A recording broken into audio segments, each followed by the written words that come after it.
어제 치러진 지방선거 결과 한번 분석해 보겠습니다. 여수네통뉴스의 오병종 편집국장 연결하죠. 안녕하십니까? 네, 안녕하세요. 병종입니다. 예, 어제 지방선거 어떻게 보셨어요? 촛불혁명 이후 첫 선거였거든요. 어떤 예, 결과가 나왔고 또 이런 결과는 어떤 의미일까 이런 것을 한번 생각해 봤고요.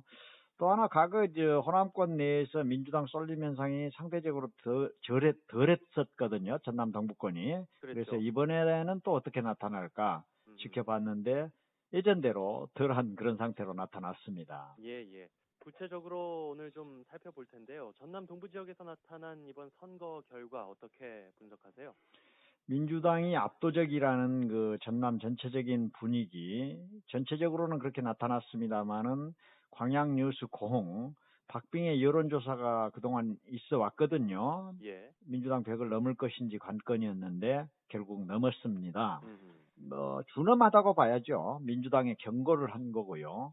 예, 오만함을 보여준 몇 가지 사례가 있었는데 거기에 상응하게 투표를 했다 이렇게 보거든요. 대신 예, 이제 문재인 정부는 확실히 밀어주었어요.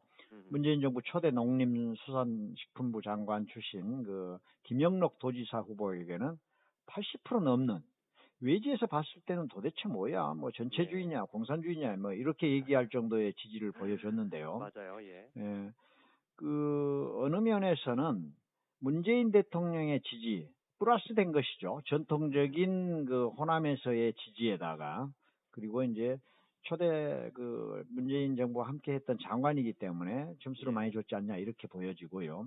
이례적으로 이제 그 여수 고흥 광양은 민주당을 뽑아주지 않았습니다. 예. 처음부터 이상 그류는 있었죠. 경선에서부터 여수 순천은 현역 시장, 민주당 시장 탈락시키고 그랬으니까요. 예, 예. 민주당의 압도적인 승리였어요. 어제 지방선거는 음, 전국적인 판세가 그랬고 울산, 부산, 경남에서도 심지어 민주당이 아주 크게 선전했는데 광양은 무소속 후보가 당선이 됐고 여수도 그렇고 고흥에서는 민주평화당 후보가 당선이 됐단 말이죠. 이건 어떻게 그렇습니다. 보십니까? 이제 먼저 당선자들의 역량이 상대편 후보들과는 더 나았다 이렇게 봐야 되겠죠. 인물 민주당이라는 면에서요. 갑옷 예, 투구를 입은 장수였는데 개인적으로 그 당사자들이 더 강한 장수였다 이런 걸 보여준 것 음, 아니겠습니까? 예, 또 민주당 주자들의 안이한 대치도 있었어요. 예, 민주당에서 예. 상대방을 얕잡아보고 공천을 잘못했다 하는 얘기도 나오고 있거든요. 음, 에, 깃발만 꼽으면 된다는 오만함, 여기에 이제 일치미를 넣은 것이죠. 광양은 예. 자주 얘기하지만 그 정가가 많았다는 점, 상대 그런 후보가요. 그런 예, 후보에게는 못 맡기겠다 이런 거에서 나온 것 같고요.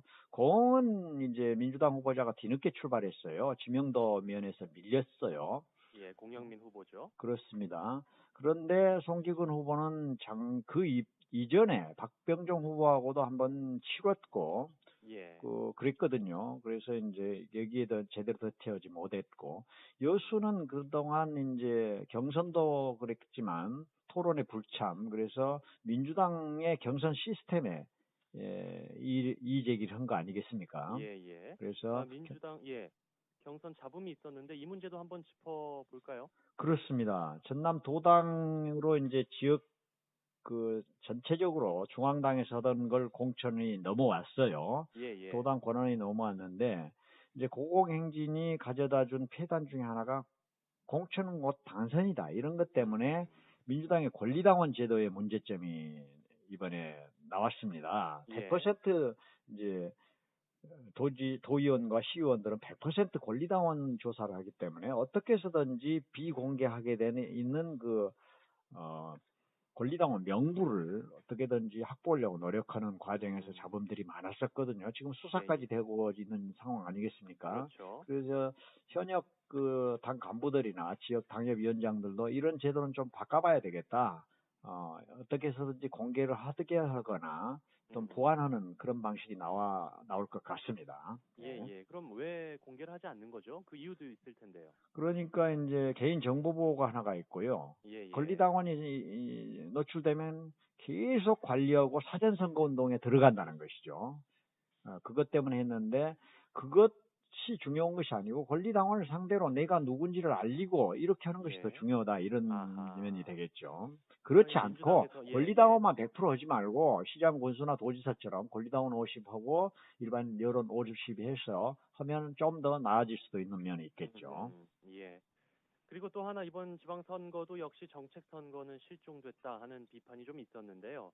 여수에서 정책선거에 희망적인 사례가 좀 나왔다고요. 어떤 사례입니까? 그렇습니다. 이제 여수 시민단체와 지역 언론사가 정치개혁 여수 시민행동이 이제 함께 그 각 후보에게 질의서를 보냈어요. 정책 네. 질의서. 뭐 각 분야별로 뭐 예술, 관광, 복지, 행정, 경제, 도시계획 이런 분야에 다 이제 어떻게 할 것인지 조목조목 분야를 정해가지고 뭐 무려 이게 88쪽이 되거든요. 이걸 예. 만들어서 정책 질의서 답변 받은 것을 책자화했습니다. 음. 그래서 이건 단순히 앞으로 선거에서도 정책지를 어떻게 해야 될지 모범과 모델도 될 수 있을 뿐더러 예. 당장 당선자가 인수위원회를 구성해서 이 자료만 넘겨줘도 시에서는 대비를 해야 되는 그런 아주 유용한 그래서 정책 선거의 어떤 표범이 되는 사례가 여수에서 이번에 나왔다는 거 아주 의미 있는 사건이라고 봅니다. 예, 예. 자, 이번 선거 결과로 기대할 수 있는 우리 지역의 변화 어떤 게 있을까요? 일단 전남도지사 후보가 장관하다 내려오신 분 아닙니까? 그래서 예, 이제 예. 개각 요인이 있을 것이고 청와대 개편도 있을 것이고 아울러 야권에서의 야권 패배로 인해서 야권이 뭔가 이제 돌파구를 찾아야 되는데 야권 정계 개편이 있을 것이고 야권 정계 개편에 어울려 맞물려서 이제 여권도 이제 정계 개편이 어떻게 될 것인지 관심사가 하나 있고요. 그렇게 예. 됐을 때 이제 평화민주당이 어떻게 움직일 것이냐 이런 거 관심 있게 볼 것이 하나가 있고요. 그런 과정들은 문재인 집권 후반기의 여러 가지 과정이라고 보여지거든요. 예. 정부 구도가 기본이 짜야 돼야 되지 않겠습니까? 앞으로 그렇죠. 후반기를 마무리해야 되고 지금 뭐 남북이라든가 북미 경제협력, 남북 유라시아 진출 뭐 대단한 것들이 많이 나와 있어요. 그래서 촛불 정치를 완결시켜야 하는 큰 틀이 가동되면서 거기에 함께 보폭을 맞춰가는 그런 지방정부, 그런 기초자치단체가 돼야 한다 이런 생각이 들고요. 예. 그러면서 지역민들에게 꿈을 심어주고 이런 그 화해 모드, 경제협력 이런 것에 대해서 지역도 새롭게 꿈틀거리면서 지역 정치도 그러한 시민들의 삶을 더 나아지게 하는 쪽으로 실시되면 좋겠다는 생각이 들고요. 청와대 예. 따로 지방정부 따로 뭐 여수시 따로 순천시 따로 중앙부처 따로 그러면 안 되지 않겠습니까? 그래서 우리가 또 하나 문재인 대통령을 좋아하듯이 문재인 팬도 형성되고 그렇잖아요.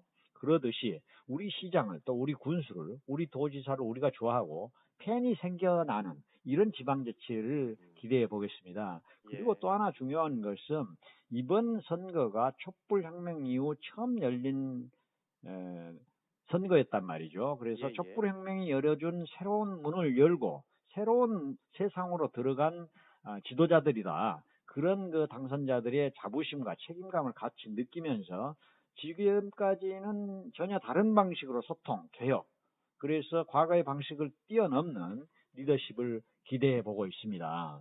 예, 그렇습니다. 어제 선출된 분들이 더 나은 동네, 더 나은 지역을 만드는데 힘써 주시기를 기대해 보겠습니다. 자, 오늘 기자 망원경 여기까지 듣죠. 지방선거 결과 분석해 봤어요. 여수네통뉴스의 오병종 편집국장이었습니다. 고맙습니다. 네, 감사합니다.